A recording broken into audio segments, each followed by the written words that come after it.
Assalamualaikum warahmatullahi wabarakatuh. Yang terhormat Bapak Ibu dosen penguji UKIN Universitas Sriwijaya. Perkenalkan, nama saya Amrizal Lubis, jurusan Biologi, mahasiswa PPG dalam jabatan Angkatan 4 tahun 2021 LPTK Universitas Sriwijaya. Pada hari ini, Senin 6 Desember 2021, saya akan melaksanakan uji kinerja praktek pembelajaran yang bertempat di SMA Negeri 1 Batang Natal, kelas 10 MIA 1 dengan materi pelestarian keanekaragaman hayati. Berikut adalah video uji kinerja praktek pembelajaran saya. Terima kasih atas perhatian dari Bapak dan Ibu. Assalamualaikum warahmatullahi wabarakatuh.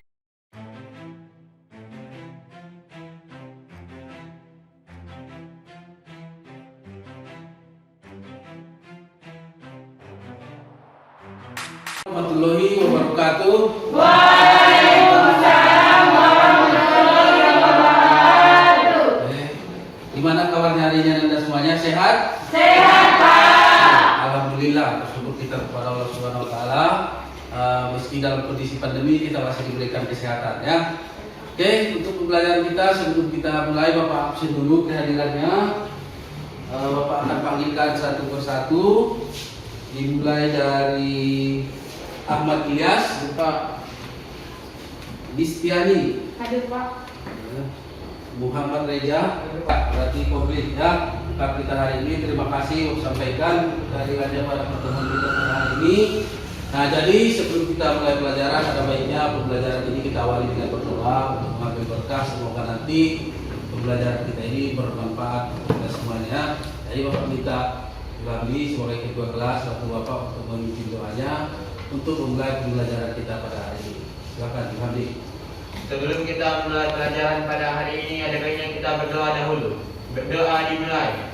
Bismillahirrahmanirrahim. Allahumma arhamna bil Qur'an waj'alhu lana imaman wa nuran wa hudan wa rahmah. Allah ya Rabbal alamin. Oke, terima kasih Ibu Hamdi ya sudah memimpin doanya. Jadi selanjutnya sebelum kita mulai Bapak Ibu cek dulu mengenai kesiapan pembelajarannya. Bukunya sudah disiapkan. Bawa bukunya semua kan? Ya. Ya, sudah dibaca di rumah. Sudah, Sudah, Pak. Pak. Oke, jadi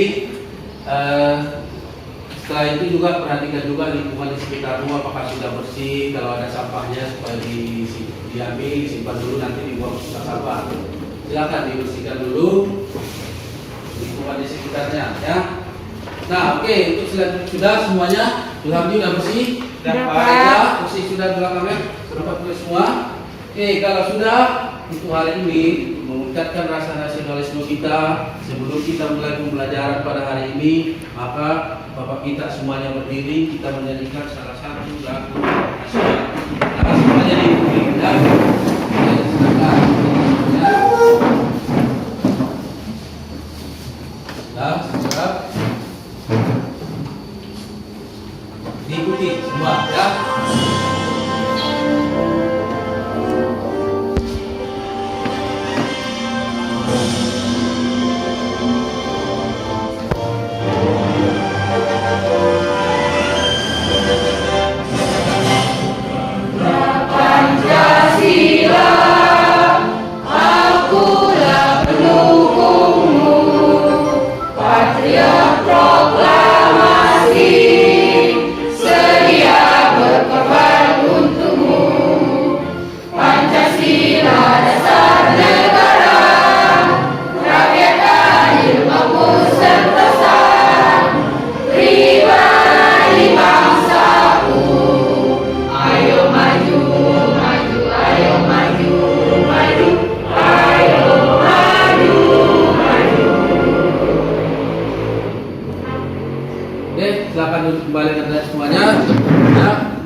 dan pendidikan lalu tadi tumbuh rasa nasionalisme kita dan semangat untuk memulai pembelajaran hari ini ya. Semangat untuk memulai pembelajaran kita hari ini. Semangat. Nah, untuk hari ini sebelum kita mulai, pada pertemuan sebelumnya ya, kita membahas tentang apa? Di pertemuan sebelumnya kita sudah membahas salah satu bagian dari keanekaragaman hayati. Ya, ada 3 itu kan yang sudah kita pelajari, mulai dari tingkatannya, kemudian bicara tentang manfaatnya. Dan sekarang di pertemuan kita hari ini kita akan membahas bagian terakhir dari materi ini mengenai pelestarian keanekaragaman hayati ya. Jadi ini nanti materi yang akan kita pelajari pada hari ini. Singkat tulisannya pelestarian keanekaragaman hayati. Itu ada di buku paketnya, itu ada di halaman 46 ya. Sudah kelihatan semuanya? Sudah. Oke, jadi materinya adalah tentang pelestarian keanekaragaman hayati. Tapi sebelum kita masuk pada materi utamanya, intinya adalah Bapak ingin kalian mengamati gambar ini dulu supaya nanti tahu apa yang akan kita pelajari untuk hari ini ya. Jelas gambarnya? Jelas? Jelas. Oke. Nah, sekarang dari gambar tersebut ada 4 gambar ya. Nah, sekarang perhatikan di gambar nomor 1 itu kira-kira apa? Untuk kawasan di Taman Nasional ya. Kemudian setelah itu di gambar yang kedua, apa yang terjadi pada gambar kedua? Bukan ya, aktivitas manusia lagi ini. Kemudian setelah itu terjadi maka muncul permasalahan yang ketiga. Harimau yang muncul di sekitar pemukiman warga ya. Maka ketika harimau itu muncul di sekitar pemukiman warga maka terjadi di gambar keempat yaitu pembunuhan. Artinya harimau itu dibunuh. Nah, inilah nanti untuk mempelajari semua ini, bagaimanakah upaya-upaya dalam hal pelestarian keanekaragaman hayati tersebut, bagaimana aktivitas manusia yang mempengaruhinya, kemudian bagaimana upaya pelestarian yang akan dilakukan oleh pemerintah. Nah, untuk mempelajari ini semua berkaitan dengan upaya pelestarian keanekaragaman hayati. Nah, disinilah nanti akan kita jelaskan pada hari ini berkaitan dengan materi pelestarian keanekaragaman hayati. Tapi sebelum itu lagi, Bapak ingin menguji pengetahuan awalnya dulu dengan mengamati gambar juga. Masih ingat gambarnya? Masih.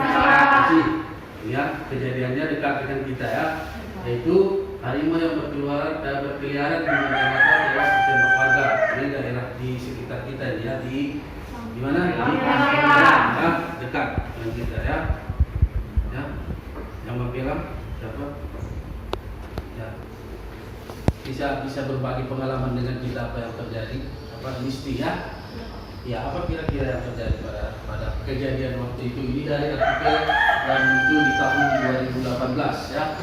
Nah, harimau tersebut masuk ke dalam kawasan warga sehingga warga menjadi terancam dan membunuh harimau tersebut. Ya, itu tadi berdasarkan proyek kasus tersebut Bapak ingin ke si Reja dulu ya. Reja, berdasarkan orientasinya tadi dari soal prioritasnya, kira-kira kasus kematian harimau yang masuk ke pemukiman warga, kira-kira pertanyaannya kenapa harimau itu bisa masuk ke daerah pemukiman? Akibat habitat aslinya kalau dirusak oleh warga setempat. Ya, bagus Reja. Akibat habitat aslinya yang dirusak. Ya. Kemudian rusak ada. Apa contoh aktivitas yang merusak habitat harimau tersebut? Pembakaran hutan. Apalagi Ilhamdi? Penebangan Penebangan hutan, kemudian apa lagi? Pembukaan lahan baru, kemudian pertambangan ya. Ini pertambangan kita yang paling banyak kita jumpa itu adalah tambang ilegal ya. Nah, jadi inilah beberapa aktivitas yang bisa menyebabkan usaha pelestarian keanekaragaman hayati itu bisa berkurang.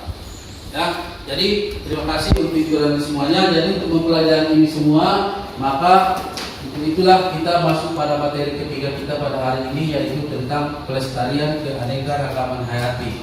Nah, setelah mempelajari pelestarian keanekaragaman hayati ini nanti, apa tujuan pembelajaran yang ingin dicapai? Tujuan pembelajarannya yang ingin dicapai setelah mempelajari materi ini adalah ada 2. Yang pertama, setelah mempelajari keanekaragaman hayati, diharapkan siswa dapat atau mampu menjelaskan.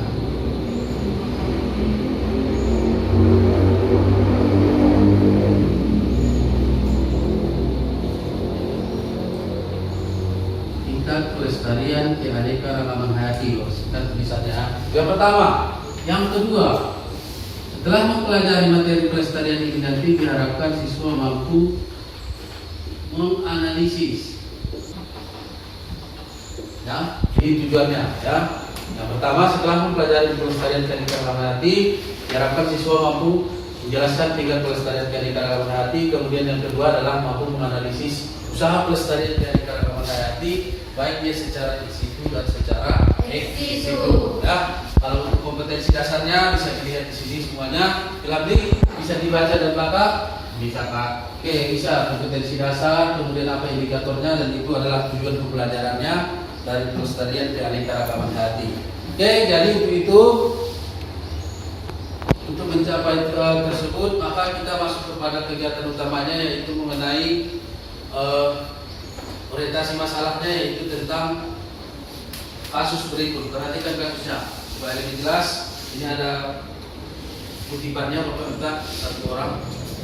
Ya, jelas ya, dia Bima, belum dibacakan supaya lain juga dengar dan jelas. Republik COID Bengkulu, Kepala Balai Konservasi Sumber Daya Alam atau BKSDA Bengkulu Lampung, Donald Utason menyebutkan perburuan menggunakan jerat menjadi pemicu utama kematian dan kehilangan individu harimau Sumatera atau Panther Tiger Sumatera di Bengkulu.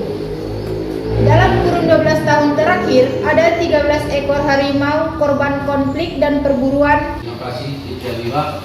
Itu orientasi masalahnya yang Bapak ambil dari pertemuan berita di media online. Lebih lengkapnya nanti ada di LKPD yang akan Bapak bagikan.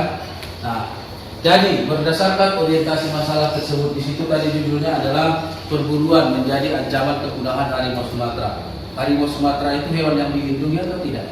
Dilindungi. Hewan langka atau tidak? Langka. Jadi perburuan menjadi ancaman terhadap kepunahan harimau Sumatera. Ya.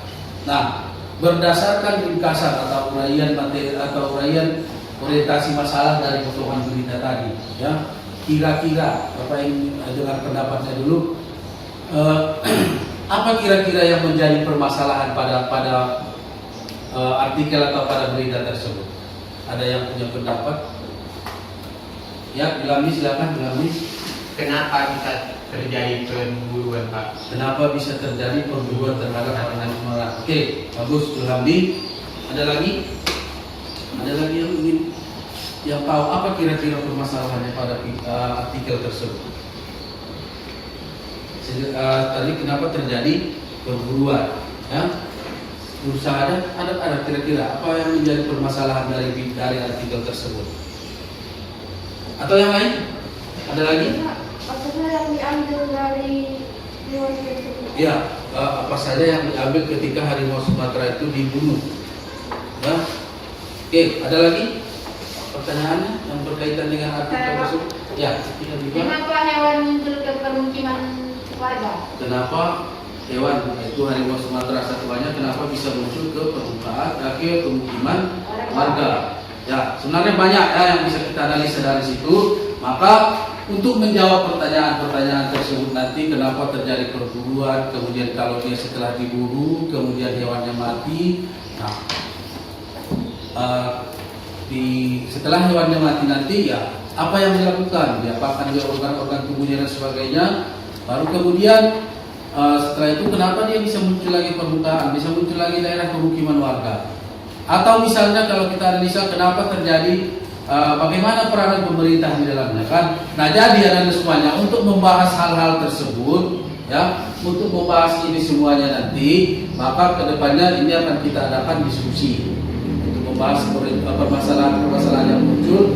Ya, kita akan diskusi di kelompok masing-masing. Kemudian dari diskusi itu nanti Bapak minta supaya semuanya menganalisa permasalahan itu, kemudian mendeskripsikan solusinya bagaimana, cari dari buku paket yang ada yang kita pakai, bisa dari internet atau dari sumber-sumber lainnya adalah Pak. Ya? Ya Pak. Paham semuanya? Paham Pak. Oke, Jadi Bapak minta supaya masih ingat kelompok Masih, ya, Pak. kelompok satu, yang lain? Isi satu lagi? Satu, tiga. Kelompok dua, 1, 2, 3, 4. Kelompok tiga, bas. Ya, oke. Dalam waktu yang singkat silakan dulu sesuai dengan kelompoknya masing-masing. Ya. Oke. Ini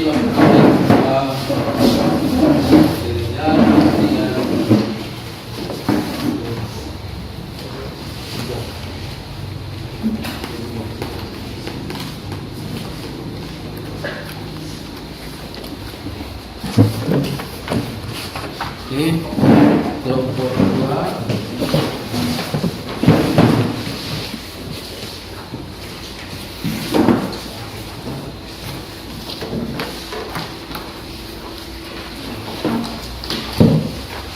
Sudah dibuka LKPD-nya?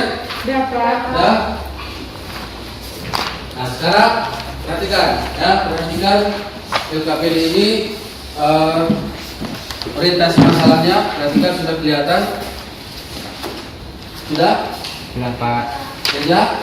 Oke, nah sekarang perhatikan ini orientasi masalahnya. Kemudian ini ada artikel yang mau sampaikan tadi, itu secara ringkas yang ada di slide. Ini mau sampaikan secara keseluruhan. Kemudian setelah menganalisis artikel atau permasalahan yang muncul pada artikel tersebut, maka setelah itu jawablah beberapa pertanyaan-pertanyaan berikut.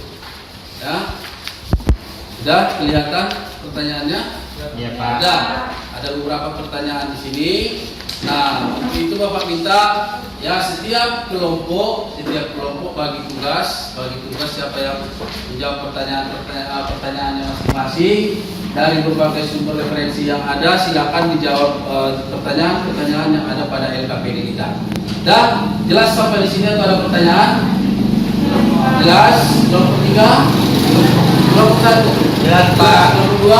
Oke, kalau sudah dalam waktu sekitar kurang lebih 10 menit, silakan berdiskusi dalam kelompoknya masing-masing, bagi tugasnya nanti supaya dan dipersiapkan untuk dipresentasikan di depan kelas. Ya, silakan.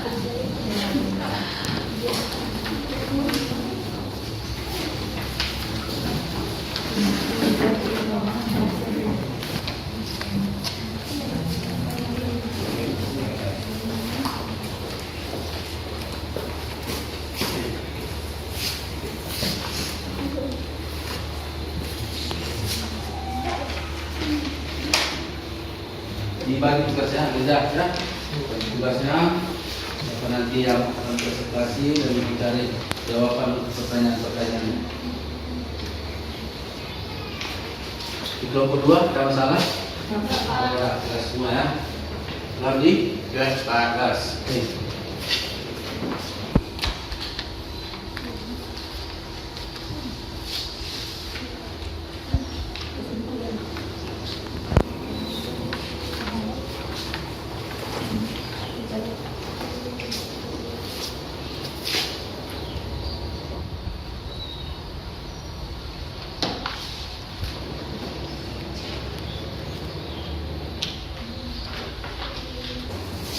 Kelompok 2 siap? Siap.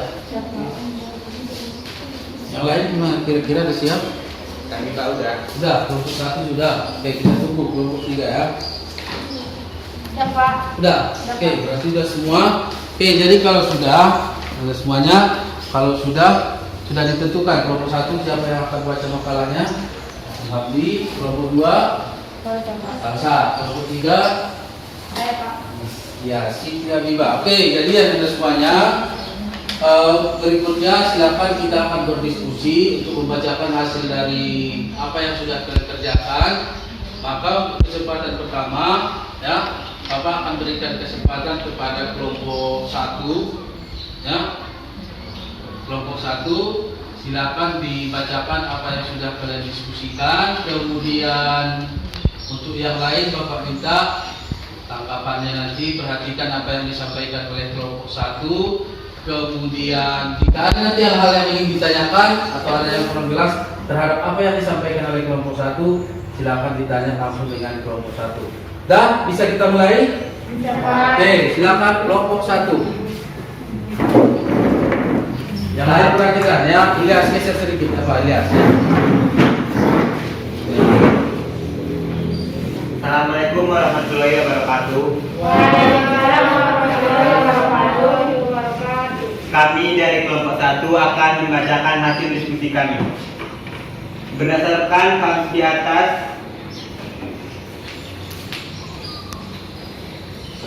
rumusan masalah yang kami temukan adalah mengapa terjadi kasus konflik antara manusia dengan harimau Sumatera? Apa penyebabnya?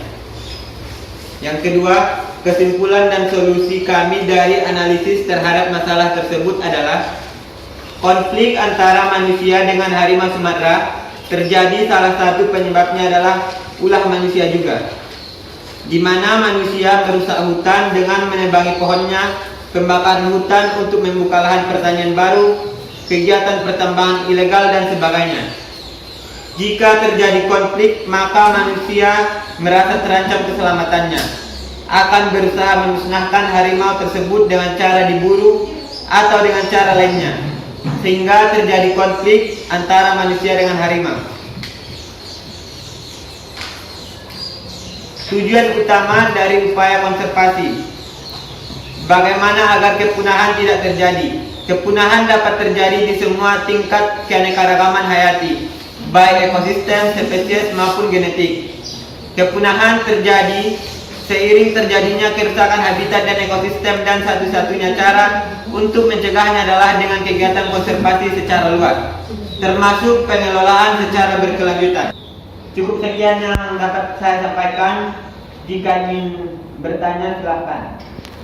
Ya, jadi itu tadi yang disampaikan oleh kelompok 1 ya. Kalau ada yang ingin bertanya silakan, atau ada yang disampaikan. Saya dari kelompok 3 yang bertanya, bagaimana upaya pemerintah dalam perlindungan dan pelestarian terhadap habitat hewan yang dilindungi? Jelas pertanyaannya? Ya. Bagaimana upaya yang dilakukan oleh pemerintah ya melindungi hewan atau satwa yang termasuk kategori dilindungi atau langka? Dah, silakan. Ada yang bisa menjawab satu. Bagaimana usaha yang dilakukan pemerintah? Pemerintah telah melakukan usaha-usaha yang banyak, seperti membuat undang-undangan tentang perlindungan keanekaragaman hayati. Namun kita sebagai manusia belum bisa mematuhi peraturan tersebut. Ada lagi yang lain? Ya, silakan. Mewakili kelompok 2 ingin memberi pertanyaan kepada kelompok 1. Kalau memang sudah dibuat peraturannya oleh pemerintah, kenapa masih terjadi perburuan atau perusakan habitat hewan yang dilindungi? Oke. Ya, jelas pertanyaan kan? Kalau memang sudah dilindungi, nah kenapa masih terjadi kasus-kasus seperti yang tadi? Ya, silakan. Faktor lain yang dapat melestarikan keanekaragaman hayati yaitu dengan adanya kesadaran manusia dan dengan adanya peraturan undang-undang. Karena percuma kalau kita buat undang-undang, tapi kita sendiri tidak dapat memiliki kesadaran untuk menjaga keanekaragaman hayati. Oke, bagus. Ada lagi kelompok 3? Dari kelompok 1? Pas semuanya? Oke, kalau tidak ada, itu tadi yang disampaikan oleh kelompok 1, kita berikan aplaus dulu untuk kelompok 1. Selanjutnya kelompok 2 ya. Assalamualaikum warahmatullahi wabarakatuh. Waalaikumsalam warahmatullahi wabarakatuh. Saya mewakili kelompok 2 ingin membacakan hasil diskusi kami. 1. Setelah membaca dan memahami kasus di atas, rumuskanlah kembali permasalahan apa yang dapat kalian selidiki dari kasus tersebut. 1. Rumusan masalah yang kami peroleh dari kasus tersebut adalah apa alasan manusia memburu harimau Sumatera yang merupakan hewan yang dilindungi. Terima kasih. Untuk yang cukup sekian yang dapat kami sampaikan. Jika ada yang mau bertanya silakan.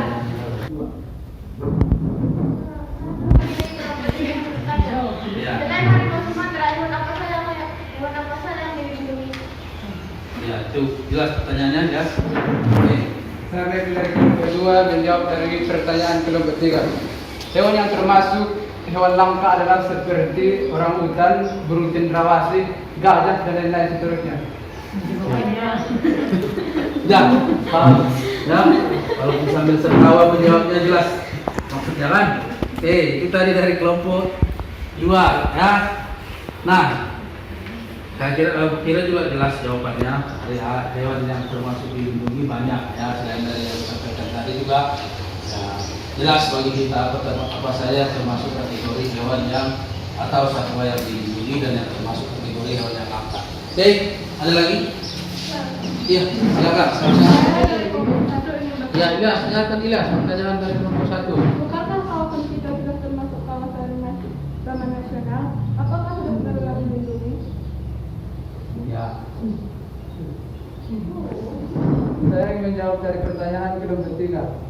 Memang benar, kawasan kita sudah benar-benar dilakukan oleh peraturan perundang-undangan. Namun kesadaran manusia yang kurang sadar karena mereka ingin menginginkan keperluan mereka masing-masing tanpa memikirkan bahwa hewan-hewan tersebut akan terancam punah. Demikian. Kita berikan aplaus lagi untuk kelompok 2. Terakhir, kelompok 3. Kelompok 3 akan memberikan apa yang sudah didiskusikan ya. Soal yang pertama, Assalamualaikum warahmatullahi wabarakatuh. Waalaikumsalam warahmatullahi wabarakatuh. Maklum ya. Kami dari kelompok 3 ingin membacakan hasil diskusi kami. Yang pertama yaitu Tutupnya. Nah, ya. sekian dari hasil diskusi kami. Apabila ada teman-teman yang mau bertanya silahkan. Iya. Ada? Untuk kelompok 3? Silakan. Ya. Oke, untuk kelompok 3 yang pertanyaan tadi sudah paham sampai di sini? Paham Pak. Paham. Ada lagi? Ilyas, Aidul Habib, pas? Sudah Pak. Pas, jelas. Oke, kalau tidak ada. Oke, demikian tadi yang disampaikan oleh kelompok 3 dan untuk semua presentasi yang sudah kita sampaikan dan disampaikan pada hari ini dari masing-masing kelompok, kita berikan hapus dulu untuk semuanya. Oke, jadi itu dari hasil apa yang sudah didiskusikan dan untuk memperjelas itu nanti kita analisa kembali. Tapi sebelum kita analisa, Bapak minta supaya kembali dulu ke tempat duduk semula. Nah, sekarang untuk menjawab atau menganalisa dari semua pertanyaan-pertanyaan yang muncul tadi, sekarang Bapak minta fokus dulu semuanya ke depan. Ilyas, Reza, dah. Tadi kita sudah berbicara panjang lebar tentang usaha prestasi aneka rakaman hayati. Ya, sudah ada banyak pertanyaan-pertanyaan sekali yang muncul yang berkaitan dengan upaya yang dilakukan untuk melestarikan keanekaragaman hayati. Nah, untuk menjawab itu semua, bagaimana sebetulnya upaya yang dilakukan untuk pelestarian keanekaragaman hayati? Nah, upaya pelestarian itu dilakukan sebetulnya yang dimaksud dengan usaha pelestarian itu adalah upaya dalam konservasi keanekaragaman hayati. Nah, di bagian akhir itu dijelaskan konservasi sumber daya alam itu meliputi 2 faktor utama. Ada 2 hal yang penting. Ya, tadi sudah dibicarakan, dibahas mengenai bagaimanakah kenapa terjadi, sudah ada undang-undang, kenapa masih terjadi kerusakan dan sebagainya kan. Nah, intinya dalam menjaga kelestarian keanekaragaman hayati itu ada 2 faktor. Yang pertama adalah undang-undang. Dalam hal ini berarti siapa yang buat undang-undang? Pemerintah ya. Dalam hal ini dalam kegiatan pembuat undang-undang sama untuk setiap pemerintah baik di tingkat daerah dan secara nasional itu pemerintah sudah buat undang-undang, jelas undang-undangnya. Ya. Tapi faktor lain selain daripada undang-undang itu adalah faktor kedua yang disebutkan adalah kesadaran masyarakatnya. Jadi ada 2 faktor penting. Jadi seperti tadi yang sudah dibahas tadi, cuma undang-undangnya bagus ya. Pertanyaan saya ya, kenapa sudah ada undang-undang, kenapa masih terjadi kerusakan? Kenapa masih terjadi perburuan dan sebagainya kan? Jadi faktor lain selain daripada undang-undang adalah kesadaran manusia ya. Paham sampai di sini? Paham. Demikian pertanyaan tadi yang disebutkan dari kelompok berapa tadi aku lupa. Selain daripada harimau Sumatera, apalagi? Nah, ini ada data disampaikan dari artikel yang disampaikan oleh BPS pada pusat statistik ya, dari BPS Kementerian Lingkungan Hidup ya, dan Kehutanan pada tahun 2015 sampai 2017. Di sini disampaikan bahwa inilah tingkatan atau susunan organisme atau satwa yang termasuk kategori langka. Di tingkat pertama Pak, harimau Sumatera ya. Harimau Sumatera dari BPS ini jumlahnya terus meningkat dari tahun ke tahun. Itu yang terancam punah itu ada mulai dari tahun 2015 dia hanya berjumlah 56 sampai di tahun 2017 jumlahnya semakin meningkat ya. Kemudian di bawahnya apa lagi? Ada gajah Sumatera, kemudian badak ada, kemudian apa lagi? Apa itu? Banteng, itu lagi, kemudian orangutan dan sebagainya ya. Jadi kalau kita lihat grafiknya ini dari tahun ke tahun jumlahnya itu semakin banyak yang terancam ya. Maka kalau semakin banyak yang terancam, maka salah satu hal yang perlu dilakukan adalah harus mau tidak mau harus dilakukan usaha pelestarian ya. Nah, apa saja yang menyebabkan usaha itu harus kita lakukan? Penyebabnya adalah usaha pelestarian itu wajib kita lakukan karena dari tahun ke tahun jumlah satwanya itu kan dari grafik tersebut dilihat tadi jumlah yang terancam semakin banyak kan. Dari tahun ke tahun jumlah semakin banyak. Apa penyebabnya? Ada beberapa. Yang pertama tadi sudah kita bahas juga, kerusakan habitat. Kalau di daerah kita kerusakannya itu bermacam-macam penyebabnya. Merusak lahan untuk perkebunan, yang paling banyak adalah pertambangan, kemudian apa lagi? Penebangan, pengambilan untuk kayunya yang diambil ya. Kemudian apa lagi? Eksploitasi. Tahu eksploitasi? Ambilan hasil secara besar-besaran, terkendali ya.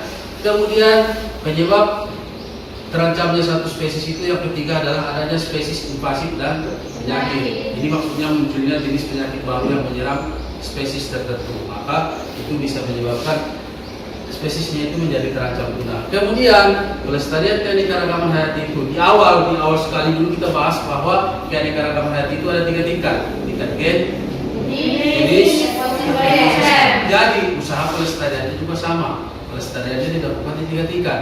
Pelestarian di tingkat gen yaitu diarahkan pada pengembangan strategi perlindungan genetik. Kemudian pelestarian di tingkat jenis. Pelestarian di tingkat jenis itu berarti menghindari terjadinya kepunahan. Kenapa? Hal yang paling dikhawatirkan dari kepunahan itu berada kepunahan pada tingkat jenis. Ya? Karena banyak aktivitas manusia yang menyebabkan kepunahan terhadap satu spesies tertentu. Misalnya pada gambar ini jelas, ya kan? Misalnya pada jenis burung atau unggas. Biasanya apa yang dilakukan sehingga spesiesnya itu menjadi terancam punah? Diperjualbelikan, betul ya, diperjualbelikan karena ada spesies tertentu yang punya nilai jual yang tinggi. Kemudian yang ketiga adalah kelestarian di tingkat ekosistem. Ya, kelestarian di tingkat ekosistem itu bertujuan untuk melindungi keterwakilan, memelihara keseimbangan dan ketersambungan kemantapan ekosistem dalam satu wilayah. Nah, itu kenapa alasannya kenapa harus dilakukan usaha pelestarian pada semua tingkatan. Paham sampai di sini? Paham. Nah, bagaimana caranya yang dilakukan oleh pemerintah untuk melindunginya? Caranya, nah perhatikan video berikut untuk mengamati bagaimana usaha pelestarian kerusakan alam karena kurangnya kesadaran manusia akan pelestarian alam, khususnya hutan, menyebabkan kelangkaan hewan dan tumbuhan. Untuk itu, upaya yang dapat dilakukan adalah dengan pelestarian in situ dan ex situ. Pelestarian in situ adalah pelestarian hewan atau tumbuhan di dalam habitat aslinya tanpa memindahkan hewan dan tumbuhan ke tempat lainnya. Itu tadi usaha-usahanya. Jadi yang bisa kita simpulkan dari video tersebut bahwa bentuk usaha pelestarian keanekaragaman itu bagi 2. Yang pertama adalah pelestarian secara in situ dan ex situ. Kalau in situ berarti dilakukan di habitat asli, tidak tanpa memindahkan organismenya. Sedangkan pelestarian ex situ adalah pelestarian yang dilakukan di luar habitat aslinya. Oke, jadi untuk Anda semuanya tadi yang perlu disampaikan, yang perlu diluruskan terkait dari apa yang kita diskusikan, ya. Kalau ada hal yang kurang jelas yang ingin ditanyakan silakan. Ya, sampai di sini ada pertanyaan? Ada? Oke, kalau tidak ada Anda semuanya, kita sudah hampir mendekati bagian akhir dari pertemuan kita pada hari ini. Maka sebelum kita akhiri, ya, sebelum kita akhiri pembelajaran kita pada hari ini, Bapak ingin pendapatnya dulu merefleksikan diri bagaimana pembelajaran yang kita lakukan hari ini. Apakah yang sudah Bapak sampaikan itu sudah jelas? Jelas. Bisa dipahami? Bisa, Pak. Bisa dipahami. Oke, kalau kedua, nah sebelum kita tutup, Bapak ingin satu orang dulu mewakili menyampaikan, menyimpulkan apa yang sudah kita pelajari pada hari ini. Ada yang bisa bantu Bapak menyimpulkannya? Iya, Reja, silakan. Kesimpulan yang dapat kita ambil dari pelajaran hari ini adalah ada beberapa jenis spesies hewan yang langka dan dilindungi di Indonesia, termasuk salah satunya adalah harimau Sumatera. Berdasarkan kasus tersebut, ada beberapa tindakan yang harus dilakukan manusia. Terima kasih Reja, ya sudah bantu apa untuk menyimpulkan. Jadi menambah apa yang disampaikan oleh Muhammad Reja tadi, bahwa kalau kita kaitkan dengan kasus tadi, berkaitan dengan orientasi kasus, maka ada dua cara yang dilakukan. Kan? Pertama, aturan itu sudah jelas. Setelah aturannya jelas, yang paling penting adalah kesadaran manusia, ya kesadarannya. Kemudian untuk berkaitan dengan usaha pelestarian keanekaragaman hayati itu ada dua cara juga, pelestarian in situ dan pelestarian secara ex situ. Oke, Anda semuanya, kita sudah mendekati bagian akhir, tapi seperti yang saya sampaikan di awal tadi, bahwa untuk mengakhiri pembelajaran kita akan diadakan post test. Oke, kalau sudah perhatikan soal berikut dalam waktu 1 menit. Kerjakan baru kita tentukan. Jelas kelihatan dari belakang? Jelas, Pak. Dah? Siap? Oke. Post test, ya. Oke. Sebelum kita tutup, untuk mengakhiri pertemuan kita pada hari ini, tetap kita berdoa supaya apa yang kita pelajari mudah-mudahan bermanfaat. Dan kembali Bapak minta untuk Ilyas pimpin doanya kepada dalam hati, ya teman-temannya, supaya kita akhiri pembelajaran kita pada hari ini. Silakan Ilyas. Untuk mengakhiri pembelajaran pada hari ini, sebaiknya kita berdoa dalam hati masing-masing. Berdoa dimulai. Terima kasih untuk pertemuan kita pada hari ini. Kita akan bertemu lagi di pertemuan minggu berikutnya dengan materi lain yang berbeda. Mudah-mudahan kita selalu senantiasa sehat, ya. Hanya meminta jaga kesehatan supaya kita bisa melanjutkan pembelajaran kita pada materi-materi berikutnya. Terima kasih Pak sampaikan. Assalamualaikum warahmatullahi wabarakatuh. Waalaikumsalam.